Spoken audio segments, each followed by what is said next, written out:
I want to share with you a strategy that I learned about recently that I was shocked to hear about. I could have sworn that it was illegal. It is definitely not illegal. I shot this strategy over to a couple of my advisor friends and asked if they had ever heard of this strategy. They had never heard of it. I've been doing this for a decade. I've never heard of it. So I certainly wanted to share it with you. This is called the HSA Receipt Shoebox Strategy, and it is super cool. Here's how it works.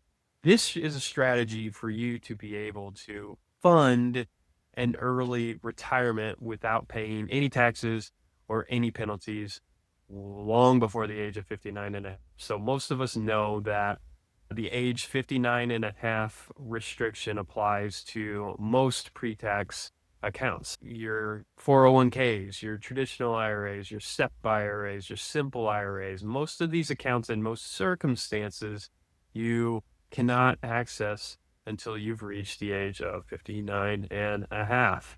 But there are some strategies to access funds for retirement before the age of 59 and a half if you do a little bit of planning beforehand. And the HSA Receipt Shoebox Strategy is one of them.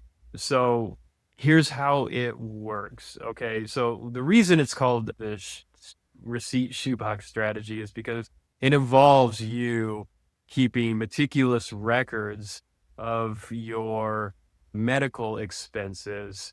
And I guess you could generate some mental imagery about keeping those receipts in a shoebox. In reality, you might keep them more safely in the cloud or something like that, in a safe or something where they're not going to burn and you'll lose them or be misplaced or thrown out, right? But the strategy works like this. So HSAs are fantastic. They're the most tax advantaged accounts in the code, right? You get a tax deduction for contributing to an HSA, which is great, just like an IRA or 401k. They grow tax deferred, which is fantastic. So just like an IRA or 401k, and you can pull them out tax free for qualified medical expenses, which is just like a Roth IRA. So it's like an IRA and a Roth IRA got together and made this magnificent baby.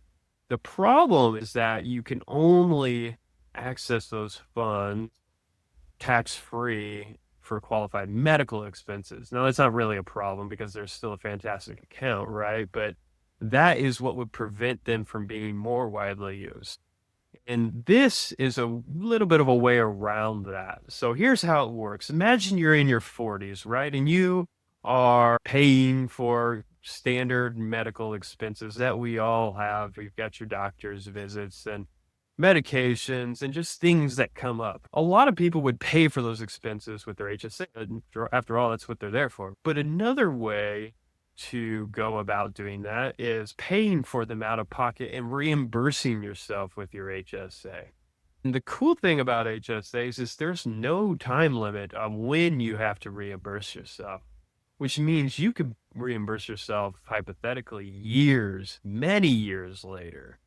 And so now we're looking at a situation where you're paying out of pocket for medical expenses for potentially decades, saving your receipts, and then choosing to reimburse yourself at a time that's most convenient to you when you need it. And if you want to retire early, that time could be the age 50, for example, or 45, whatever age you wanted it to be.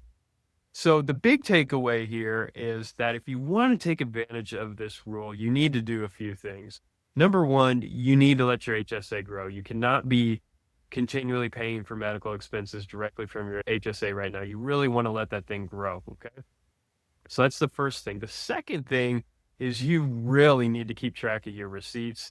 You need to be able to prove your medical expenses in the unlikely event that somebody wanted you to prove a medical expense from 10 years ago.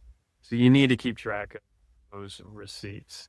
But if you do that, this is a very powerful tool that gives you, if nothing else, the option to access funds for an early retirement. And I think that's more valuable than actually planning on an early retirement, just having the option for an early retirement. I hope you found this as cool and useful as I did. My name is Eric.